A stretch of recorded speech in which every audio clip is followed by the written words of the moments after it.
নমস্কার, এই ভিডিওতে দেখানো হয়েছে যে 2002 সালের ভোটার লিস্ট কিভাবে ডাউনলোড করতে হয়। তো এর জন্য সর্বপ্রথম গুগলে আপনি সার্চ করবেন ওয়েস্ট বেঙ্গল ভোটার, এটা লিখলেই হবে। লেখার পর এখানে দেখুন প্রথমেই চলে এসেছে চিফ ইলেকট্রাল অফিসার, মানে আমাদের ওয়েস্ট বেঙ্গলের যে ভোটের যে অফিসিয়াল ওয়েবসাইটটা, সেটাতে ক্লিক করতে হবে, মানে প্রথমের ওয়েবসাইটটাতে। এবার এখানে দেখুন লেটেস্ট নিউজ, সে 2002 সালের ভোটার কার্ড ডাউনলোডের লিঙ্কটা আসবে।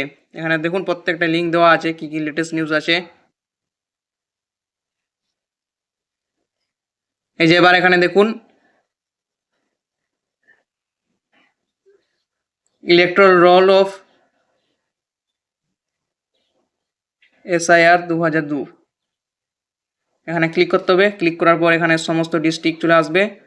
যেমন আমি দেখাচ্ছি মালদা ডিস্ট্রিক্টের ক্ষেত্রে, মালদার মধ্যে এই কয়েকটাই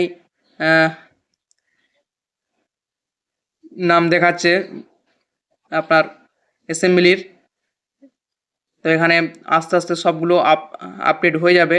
তো এই ক্ষেত্রে ধরা যাক আমি গাজল যে আছে এটাই দেখাচ্ছি। এবার এখানে আপনার যে পুলিং স্টেশন বা বুথের নাম যেখানে আপনি ভোট দিতে যান, তো সেই লিস্টগুলো চলে আসবে। এখান থেকে আপনার ক্ষেত্রে যেটা প্রযোজ্য বা আপনি যে বুথের জন্য ডাউনলোড করতে চান লিস্ট, হ্যাঁ, এখানে যে ফাইনাল রোল আছে এখানে ক্লিক করবেন। ক্লিক করার সাথে সাথেই ডাউনলোড হয়ে যাবে।